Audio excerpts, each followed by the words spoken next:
좋은 아침입니다. 서창원 목사입니다. 2021년을 시작한 지 얼마 안 지난 듯한데 어느덧 3월입니다.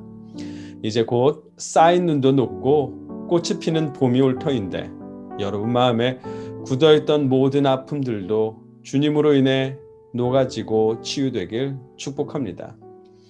오늘 이 아침에 우리가 함께 나눌 하나님의 말씀은 마태복음 14장 24절로 27절까지의 말씀입니다.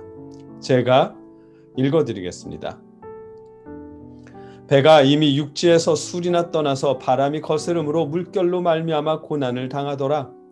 밤 사경에 예수께서 바다 위로 걸어서 제자들에게 오시니 제자들이 그가 바다 위로 걸어오심을 보고 놀라 유령이라 하며 무서워하여 소리 지르거늘 예수께서 즉시 이르시되 안심하라 나니 두려워하지 말라. 아멘. 오늘 본문은 예수님 없을 때 풍랑에 쩔쩔매며 두려워하는 제자들의 모습을 보게 됩니다. 그들에게 주님이 오셔서 함께 하셨을 때에야 비로소 그들이 평안을 누리게 됨을 발견합니다. 주님이 함께 하실 때 평안할 수 있다는 사실을 깨닫게 됩니다. 어떤 의미인지 말씀을 자세히 살펴보겠습니다. 오늘 본문은 예수님께서 떡과 생선을 가지고 5,000명 이상의 사람을 먹이신 후의 일입니다. 그들을 돌려보내시고 난 후 예수님은 산에 올라가셔서 저물도록 혼자 기도하셨습니다. 기도하신 후에 밤 사경 중에야 제자들을 찾아가십니다. 그때는 이미 제자들이 배를 타고 육지를 벗어난 후입니다. 배가 이미 육지에서 술이나 떠나서 바람이 거스름으로 물결로 말미암아 고난을 당하더라. 아멘. 제자들이 탄 배는 역풍을 만나서 고난을 당하고 있었습니다. 전체 둘레가 대략 60km 정도 되는 갈릴리 호수를 고작 해야 술이 지금으로 말하면 대략 2-3km 정도밖에 벗어나지 못한 것입니다. 예수님과 헤어진 후 여태까지 고작 2-3km 정도밖에 못 나아간 것입니다. 예수님께서 제자들을 만나러 가셨을 때의 시간이 밤 사경이었습니다. 밤 사경에 예수께서 바다 위로 걸어서 제자들에게 오시니 아멘. 그 시대 로마인들은 오후 6시부터 다음날 새벽 6시까지를 밤으로 치고 그 12시간을 일경에 3시간씩 해서 넷으로 나눴답니다. 본문에서 언급하는 사경은 요즘 시간으로 따지자면 새벽 3시부터 6시까지의 3시간을 의미합니다. 예수님께서 사람들을 돌려보내신 시간을 밤 10시에서 12시 정도라고 생각해도 제자들은 그때부터 4-5시간 동안 고작 해야 3km밖에 벗어나지 못한 것입니다. 그것만으로도 풍랑에 얼마나 시달렸는지 짐작할 수 있습니다. 제자들이 몇 시간 동안의 풍랑에 시달리던 중에 누군가 물 위를 걸어서 다가옵니다. 제자들이 그가 바다 위로 걸어오심을 보고 놀라 유령이라 하며 무서워하여 소리 지르거늘 평생 고기를 낚던 어부들이었는데 풍랑이는 물결 위를 걸어오는 예수님을 보고 유령이라 하며 난리를 떱니다. 왜 그랬느냐 하면 그 시대의 일반적인 미신 때문입니다. 그 시대는 바다를 악령의 집이라고 여기는 그런 신앙이 있었답니다. 한밤중에 악령의 집이라고 일컫는 바다 위를 그 요동치는 바다 위를 누군가가 뚜벅뚜벅 걸어옵니다.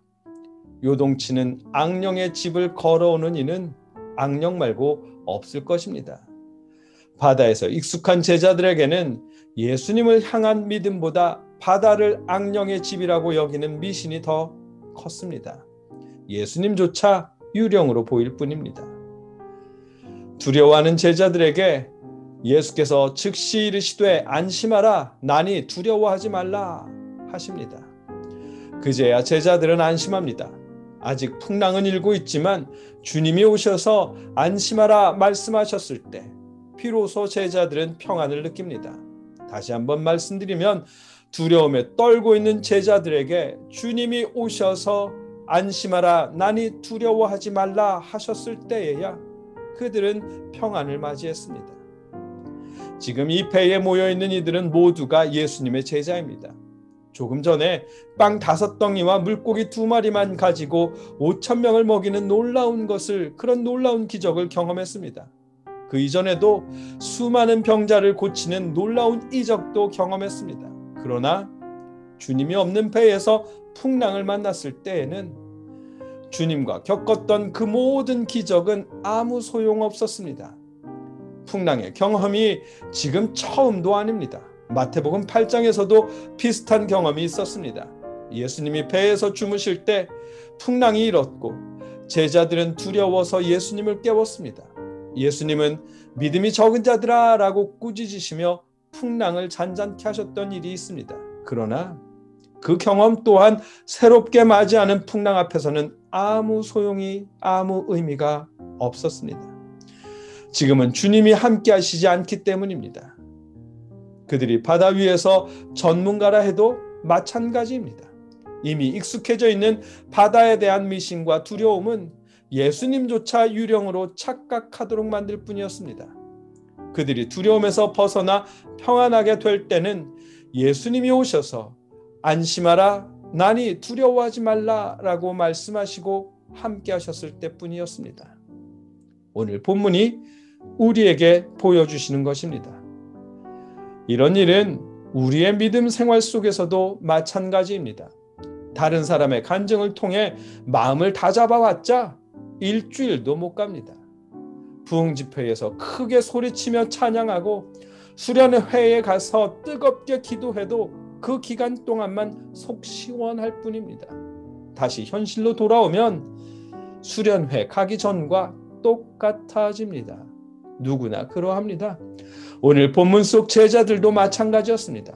예수님과 함께 먹고 생활하며 불과 6시간 전에 오병이어의 놀라운 기적을 직접 목격했지만 떡을 띄어서 사람들에게 나누어 주었지만 그때뿐이었습니다.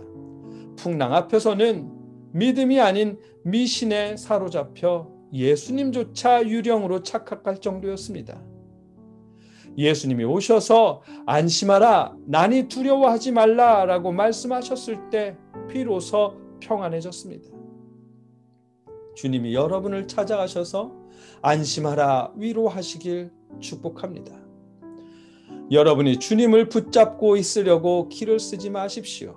대신에 여러분의 삶의 자리에서 주님이 여러분을 찾아오도록 마음을 열어드리십시오. 예수님에 대하여 증언하는 성경 말씀을 읽으며 주님이 찾아오시도록 마음을 열어드리십시오. 여러분의 삶의 자리에서 주님이 오셔서 함께 하실 때 가정이 평화를 누리고 주님이 오셔서 함께 하실 때 교회가 잔잔해집니다. 풍랑은 여전했지만 주님이 오셔서 함께 하셨을 때 제자들이 평안을 누린 것처럼 환경이 어떠하든 주님이 오셔서 함께 하실 때 평안을 누릴 수 있습니다. 주님이 여러분을 찾아오도록 마음을 열어드리십시오. 주님, 내게 오시옵소서 한마디라도 기도하며 마음을 열어드리십시오. 풍랑에 두려워 떨던 제자들에게 찾아오셔서 안심하라, 나니 두려워하지 말라 말씀하신 주님께서 마음을 열고 주님을 기다리는 여러분을 찾아가시길 기원합니다.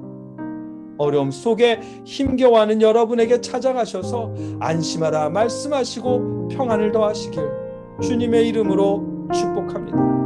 함께 기도하겠습니다.